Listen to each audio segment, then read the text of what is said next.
Hello అండి. ఈరోజు మన ఛానల్‌లో అందరికి ఎంతో ఇష్టమైన తిరుమల తిరుపతి సాంబార్ ఎలా చేయాలో ఈ వీడియోలో మీకు చెప్తాను.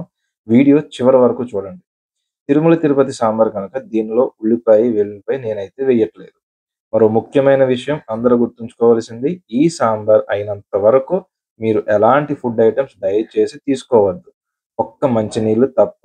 ఎందుకంటే మీ నాలుక టేస్ట్ మారిపోతది. అప్పుడు సాంబార్ టేస్ట్ మీకు సరిగ్గా అర్థం కాదు. కనుక ఫుడ్ ఐటెమ్స్ అనేవి అవాయిడ్ చేయండి. ఇంకిప్పుడు వీడియోలోకెళ్ళిపోదాం రండి.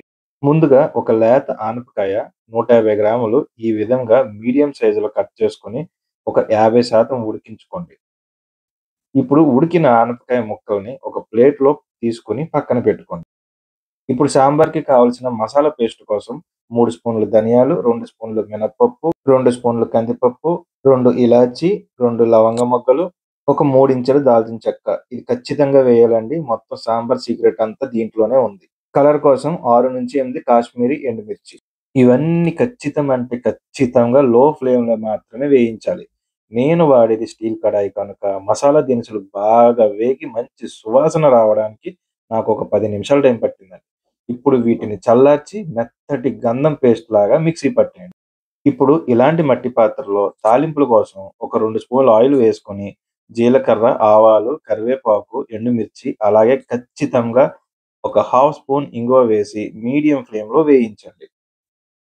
తాలింపులన్నీ మంచిగా వేగిన తరువాత ఒక 2 మీడియం సైజ్ టమాటాలు ఈ విధంగా కట్ చేసుకొని టమాటా మీద తొక్క ఊడేంత వరకు మూత పెట్టి మీడియం ఫ్లేమ్‌లో మాత్రమే మంచిగా మగ్గించుకోండి. చూసారు కదా! టమాటా మీద తొక్క వేరవుతుంది. అంటే ఇంక టమాటాలు మగ్గిపోయినట్లే. ఇంక చాలు. ఇప్పుడు 75 గ్రాముల చింతపండు నుంచి తీసిన రసం దీంట్లో వేసుకొని ఒకసారి మంచిగా కలపండి. ఇప్పుడు 250 గ్రాములు గుమ్మడికాయ ముక్కలు ఈ విధంగా ఇలాగ పెద్ద సైజులో కట్ చేసుకొని ఈ చింతపండు రసంలో వేసి బాగా కలిపి మూత పెట్టి గుమ్మడికాయ ముక్కలన్నీ కూడా ఒక 5 నిమిషాలు మంచిగా ఉడికించండి. ఒక 5 నిమిషాలు ఉడికిన తర్వాత ఒక కప్పు ముద్దపప్పు, ముందుగా గ్రైండ్ చేసి పక్కన పెట్టుకున్న సాంబార్ మసాలా పేస్ట్ దీనిలో వేసి ఒకసారి బాగా కలపండి.